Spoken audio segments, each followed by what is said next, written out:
Eh, bueno, podría hablar un poco sobre mi formación. En principio, yo acá en Argentina existe lo que se llama profesorado de música, que es la formación inicial, digamos, la cual en el tiempo que yo lo cursé eran 8 años.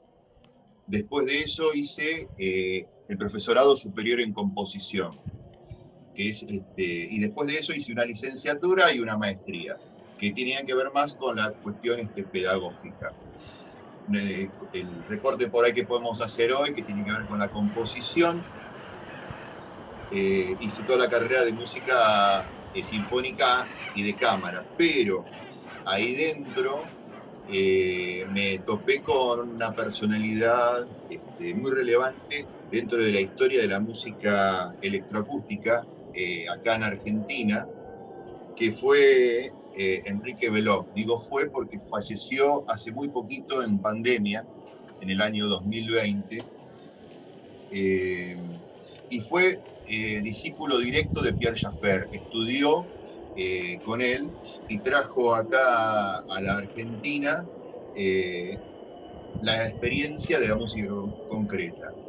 Se dedicó muchísimo a la docencia, pero además de, digamos, de compositor, él contagiaba ese espíritu por componer, ese espíritu por jugar con el sonido,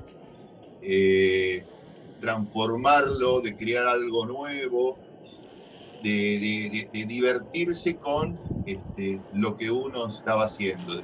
Siempre decía que teníamos que ser como chicos en esa, ¿no? con respecto a eso y tratar de romper la mayor cantidad de barreras posible. Incluso había una imagen que a mí me queda, es que él decía que tenía 2 sillas, ¿no? Una era la del compositor, entonces él componía, y la otra silla era la silla del espectador, del auditor.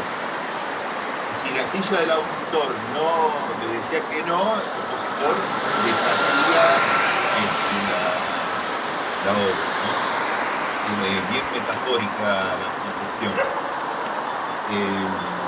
Así que bueno, en ese sentido me marcó muchísimo, y acá, digamos, también hubo el otro paradigma por ahí, el de la música electrónica, de la escuela alemana, estaba representada por Francisco Krepfel, que eran como, durante mucho tiempo fueron como antagonistas en la escena musical de mi país. Pero lo que hizo Francisco Krepfel, a diferencia de Enrique, fue crear muchos laboratorios a lo largo de su historia. Entonces estuvo en algo muy mítico que de acá, que fue el Instituto de Itela, y después fue pasando hasta el Laboratorio de Investigación y Producción Musical del Centro Cultural Recoleta. Todo eso es obra de Francisco Krepfel. Y entonces ahí se empezaron a fusionar los mundos para mí, porque tenía la experiencia de haber trabajado con Enrique, pero también esa posibilidad que había dado Francisco de poder experimentar en lugares, en espacios, no en el estudio de la casa de uno, haciendo obras. Y entonces, bueno, se fueron de a poco abriendo puertas y se fueron haciendo obras, y, y bueno, y eso, de a poco también fuimos creciendo en la composición, en el intercambio con otros compositores, en el intercambio de técnicas con otros compositores, empezamos a trabajar en la espacialización de otra forma. De hecho, el estudio acá ahora lo tengo espacializado en forma octofónica. Y bueno, eso, digamos, desde la composición. Desde la cuestión laboral, yo volví luego a mi origen en cuanto a la formación, que es desde la parte profesional docente. Yo pude volver a mi fuente original, primaria, que era el profesorado, Y ahí comencé dando clases y en la actualidad soy el director del departamento de música del profesorado CONSUDEC, que es uno de los 6 institutos oficiales que hay en la ciudad de Buenos Aires.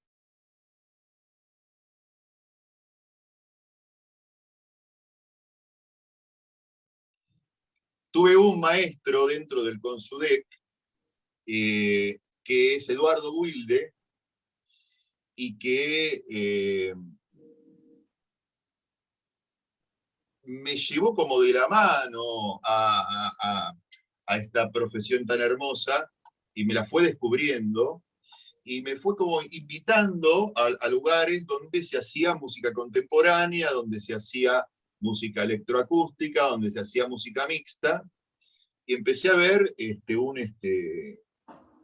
caudal digamos, de sonoro que en ese momento no conocía y que me empezó a encantar, y dije, es esto lo que quiero hacer. Y de hecho, bueno, fue eso. A partir de ahí, busqué las herramientas necesarias como para comprender eso que había empezado a escuchar y a poder hacerlo. Okay. Empezamos, te puedo dar un dato más.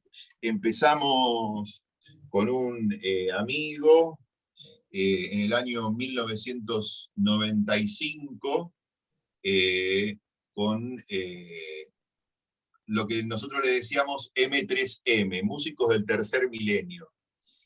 Y hacíamos conciertos, conferencias con computadoras, y era una mezcla entre la música académica y la música procesada.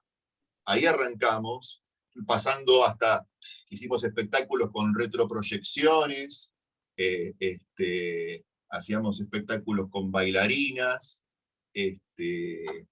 y bueno, eso fue mientras yo ya estaba haciendo mi carrera de composición. Como me fue dando como esa primera experiencia profesional, me fue dando aire como para, y entusiasmo como para seguir avanzando en mi carrera compositiva. Digamos, en la formación he tenido muchos grandes compositores de acá, de Argentina, que también me han dado esa libertad que a veces no dan a algunos maestros de composición, de elegir mi propio lenguaje y corregirme en función del propio lenguaje, no imponer reglas, digamos, sino observar y orientar en la composición. Por ahí hasta inusual en la época de mi formación eso, o de nuestras formaciones, que en general los maestros suelen influenciar bastante en ese tema, que fue el maestro García Morillo, Roberto García Morillo. Y esas cuestiones que yo charlaba con él, porque aparte era esto, era ir a encontrarme con el maestro, ir al conservatorio para encontrarme con él, no había otros, porque él te citaba en tal horario, vos ibas en ese horario, estabas solo con él, eran charlas sobre la obra, y sobre composición, obviamente, ¿no? Y orquestación. También esas cuestiones que tienen que ver con la raíz de lo que es la composición en sí, son las que también me influencian en la composición de la música electroacústica. Ver, digamos, lo sonoro como una orquesta, por ejemplo, como una orquesta digital, y balancearla desde ese lugar, buscando los planos, las secciones, las cuestiones tímbricas, los juegos con los timbres, como si fuese por ahí una orquesta analógica. Que de hecho una orquesta sinfónica es un sintetizador analógico, podríamos decirlo así, es el dinosaurio de los sintetizadores.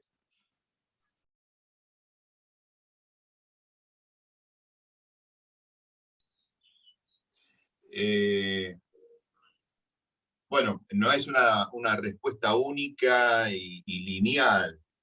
Eh, Hay piezas que están compuestas de acuerdo a algunas. Si hablamos digamos, de la música académica, bueno, hay acá, digamos, la música de cámara o la música sinfónica, por ahí ya hay formas preestablecidas donde uno por ahí respeta esa forma y se acabó. O entonces ahí ya la estructura está dada y lo que mete adentro son las notas, digamos. Eh, en la electroacústica no necesariamente es así. En la electroacústica un timbre puede disparar una obra, un requerimiento puede disparar a una obra, un proceso, una forma que a uno se le ocurre sobre algo puede disparar una obra. Eh, la última que compuse, por ejemplo, que no está dentro de lo que vamos a escuchar hoy, eh, por ejemplo, arranca con un fugado, pero de voces, que rescaté del archivo sonoro de la Nación, digamos. Entonces, utilicé la voz de Julio Cortázar, un escritor argentino. Utilicé la voz de una actriz y utilicé la voz, por ejemplo, de Floro Ugarte, un compositor de 1915 aproximadamente, fue fundador de la Asociación Argentina de Compositores. Y hice un contrapunto, como si fuese una fuga, y después fui trabajando esos materiales, llevándolo a como si fuese una forma de las clásicas, pero en la música electroacústica. No siempre es así, a veces son secciones. Uno dice, bueno, en esta sección voy a trabajar sobre estos timbres, esta otra sección va a ser opuesta a esta, voy a trabajar sobre estos otros timbres y en esta voy a interactuar. Pero depende también justamente del valor energético que tengan esos mismos sonidos, esos timbres, y cómo podemos amalgamarlos e interactuar con ellos. Y eso se va construyendo, y se va trabajando, y lleva también su tiempo, ¿no? Hay que decirlo. Sí, claro. Otras veces puede surgir de alguna improvisación en tiempo real que genere, como pasaría también en la música tradicional, ¿no? Uno improvisa y hay algo que le interesa y a partir de ahí trabaja.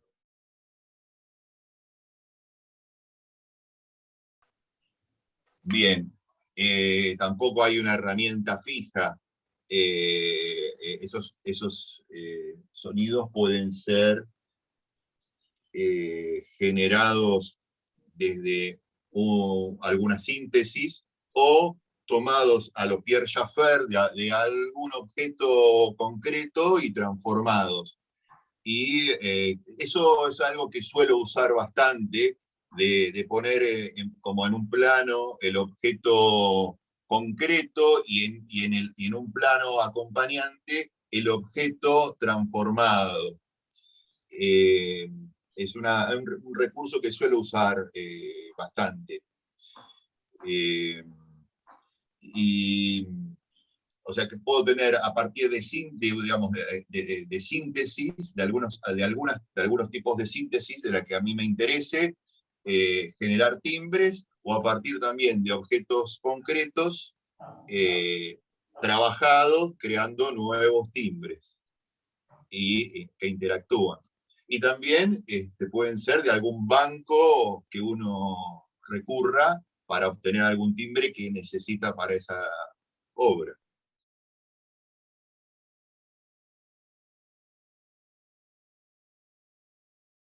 Generalmente eh, eh, no son no recurro mucho a esas formas clásicas porque es como medio, son formas también que no tienen que ver directamente con esta música, pero sí establezco por ahí temporalmente ciertos parámetros de secciones. Eh, y a partir de ahí trabajo los elementos. Digamos, bueno, en la sección A, o sí, puedo hacer, por ejemplo, si quisiera podría hacer una BA, digamos, pero puedo hacer una sección A, una sección B bien contrapuesta, y podría ser una reexposición. En general, no tengo una forma determinada, sino más bien establezco secciones temporales. Y en esas secciones temporales pasan cosas. Eh, no siempre es la misma forma, así que como medio complejo poder respondértelo direccionalmente también.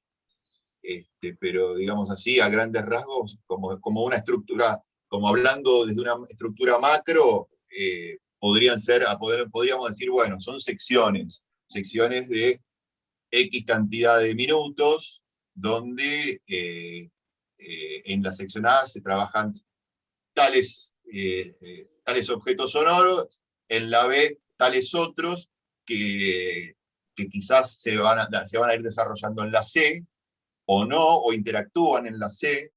Ese concepto que es importante, digamos, que tiene que ver con la música, y que lo manifiesta con claridad Pierre Schaeffer, incluso ya en el estudio de los ferrocarriles, ¿no? Que es la repetición en música. Es algo, hay objetos que tienen que sí o sí repetirse, o uno darle la guía al oyente de que este es el objeto que apareció en el minuto 2, qué sé yo. La repetición en música creo que es algo importante, ¿no? Que es lo que lo hace, ¿no? En el estudio de ferrocarriles lo vemos todo el tiempo, eso, por ejemplo.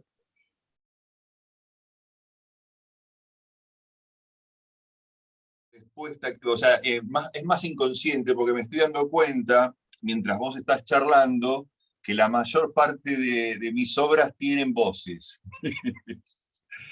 Y el trabajo con voces.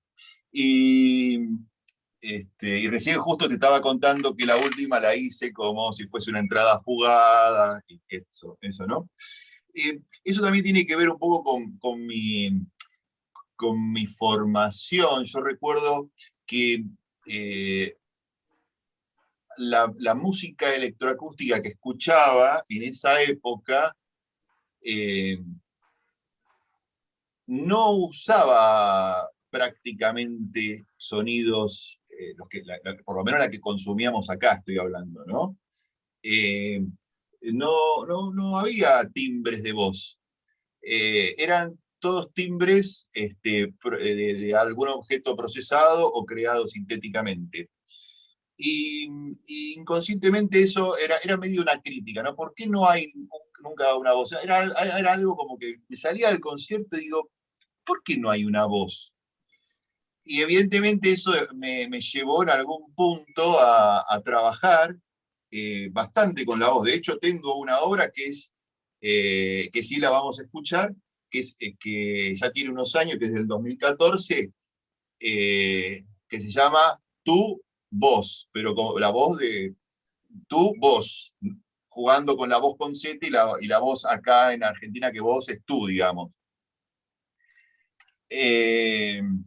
Y es un audio de 15 segundos de WhatsApp, totalmente procesado, hasta el final, en que aparece algo en formato coral, pero si no, uno podría escuchar, y son timbres que aparecen a partir de un audio de WhatsApp, y que fue todo un desafío también poder crear algo interesante a partir de eso, y un audio de calidad, que digamos, sabemos que el audio de WhatsApp no tiene una calidad interesante, ¿no?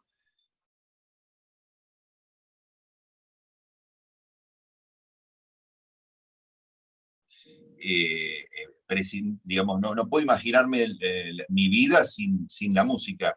De hecho, he tenido que resignar hasta puestos de trabajo que me han ofrecido de mayor jerarquía, por ejemplo, en el Consudec, pero tenía que resignar la música, y eso era para mí eso fue determinante, es decir, que no. Así que es algo, digamos, a mí me ha salvado la vida, es algo eh, eh, es como muy difícil de explicar también. este, eh, Me toca desde por ahí, desde lo emocional. Digo, no podría estar sin hacer música o sin dar clases de música, porque ya para mí son las dos patas que tengo, ¿no? El pie derecho, el pie izquierdo, o el pie izquierdo y el pie derecho, pero son las dos. O sea, no podría imaginarme una vida sin ella.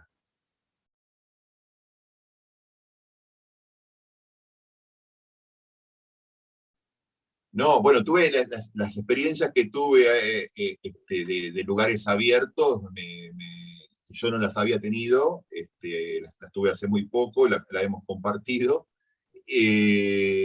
Me hicieron un flash, no, me parece que es ahí el lugar, ¿no? Es un lugar muy interesante eh, para, para proyectar mi música y también para que la gente la pueda conocer. No necesariamente encerrarla en una sala de concierto, sino que la música está y la gente pueda acercarse o no, si quiere, pero digamos, no separada, sino integrada a la sociedad.